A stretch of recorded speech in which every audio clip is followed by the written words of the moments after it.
Police station Jawahar Nagar, Chhatrapati Sambhajinagar police स्टेशनच्या हद्दीत 20 तारखेला रात्री 12 वाजण्याच्या सुमारास एका ऑटोमध्ये पॅसेंजर घेऊन ऑटो जालना रोडनं क्रांती चौककडे जात असताना नंदा नाका ब्रिजच्या वरती ऑटो असताना एका किया शेल्टरच्या गाडीने जोरदार पाठीमागून त्याला धडक दिली.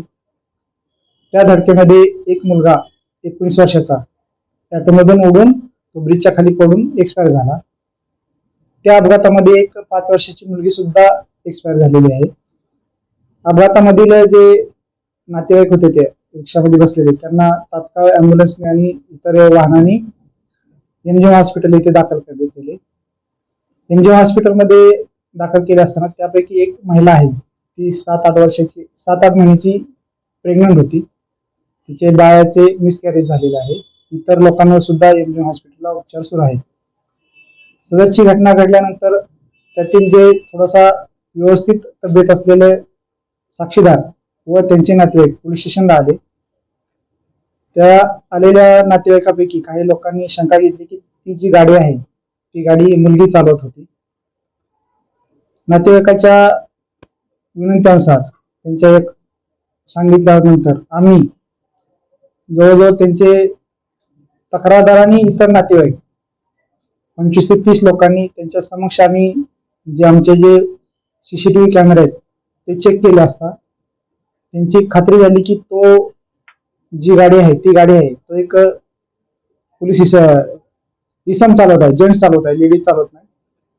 त्यांनी ती खात्री केल्यानंतर त्यांनी त्या इसमाविरुद्ध तक्रार दिली. तक्रार दिल्यानंतर त्यांचं पुन्हा अजून एक ॲलिगेशन होतं की तो इसम दारू पिलेला आहे. म्हणून आम्ही लगेच तात्काळ त्या इसमाला ताब्यात घेऊन त्याची वैद्यकीय तपासणी केली. त्यावेळेस तो दारू पिलेला नसल्याचे आम्हाला डॉक्टरांच्या अहवालावरून समजले. सदरच्या सर्व गोष्टीची खात्री केल्यानंतर तक्रारदार त्यांच्या नातेवाईकांनी नावानिशी त्या गाडी चालकाविरुद्ध तक्रार दिली.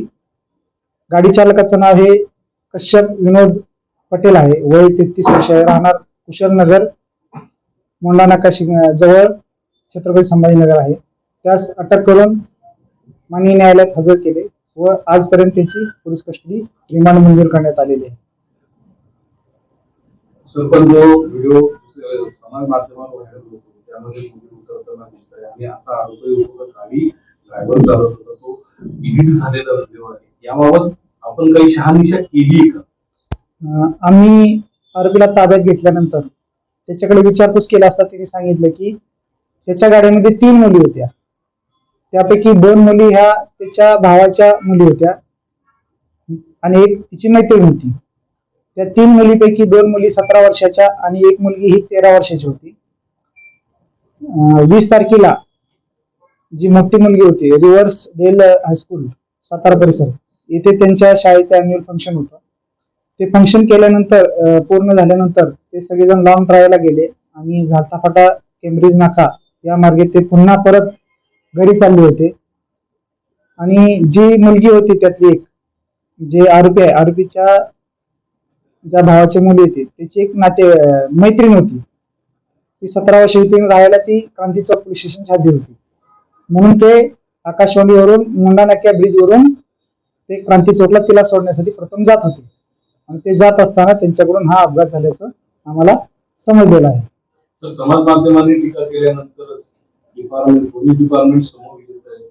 यामध्ये काहीतरी शिस्त आहे असं वाटतंय का? समाज माध्यमावर आलेले व्हिडिओ आम्हाला पण समजले, परंतु ज्या दिवशी घटना घडली त्या दिवशी तक्रारदार व त्यांचे 30 ते 40 नातेवाईक पोलीस स्टेशनला आले होते. त्यांच्या समक्ष सीसीटीव्ही कॅमेरे पाहिले. त्यांनी सुद्धा सीसीटीव्ही कॅमेरे पाहून नंतरच त्यांनी त्या गाडी चालकाविरुद्ध नावानिशी तक्रार दिलेली आहे. त्याच्यामुळे जे आता समाज माध्यमाबद्दल आलेलं आहे त्याच्यामध्ये तथ्य दिसून येत नाही.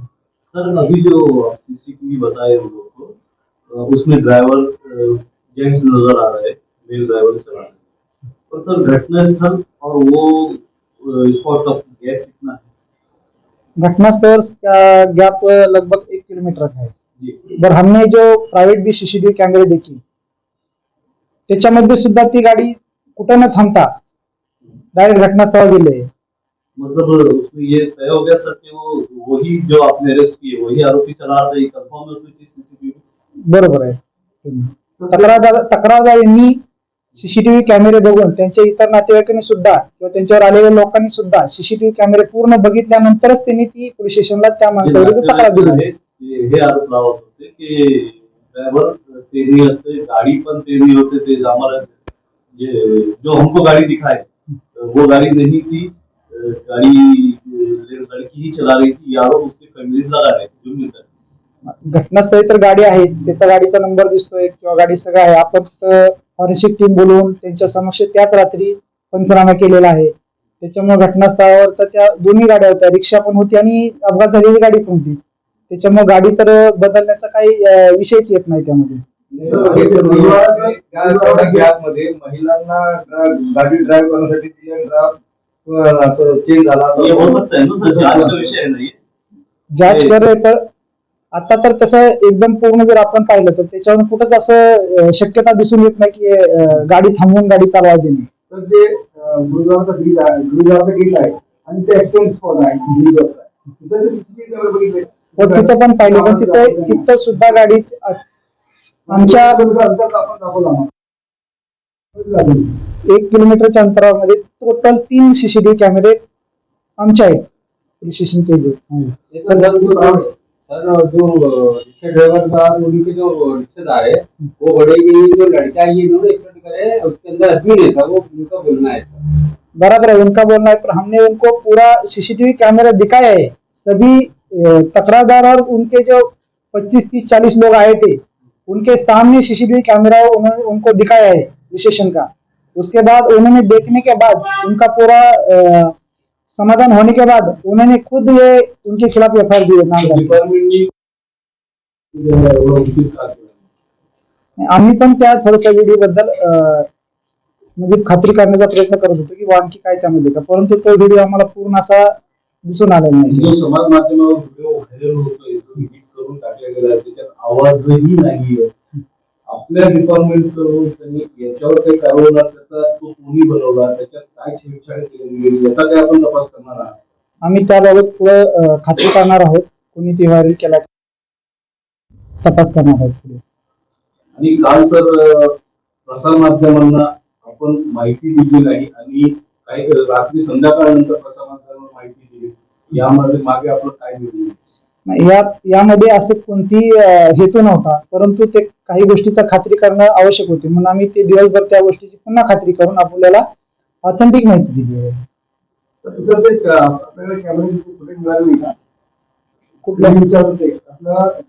हो आहे ना, त्या गुरुद्वाराच्या कॅमेरामधून गाडी फास्ट जाताना दिसत आहे. गुरुद्वाराच्या गेट पासून वरती जाताना फास्ट जाऊन तिथून कॅमेरा दिसत आहे. कॅमेरा हो ना,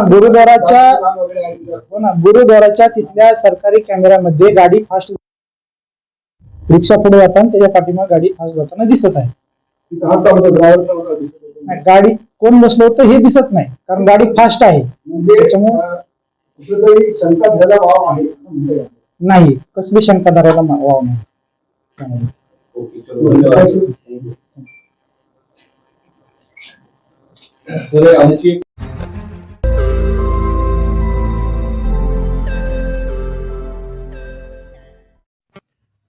रोज नई खबरों को देखने के लिए हमारे औरंगाबाद समाचार चैनल को सब्सक्राइब कीजिए और नोटिफिकेशन पाने के लिए हमारे बेल आइकन को दबाइए ताकि हर खबर की नोटिफिकेशन आपको मिलती रहे.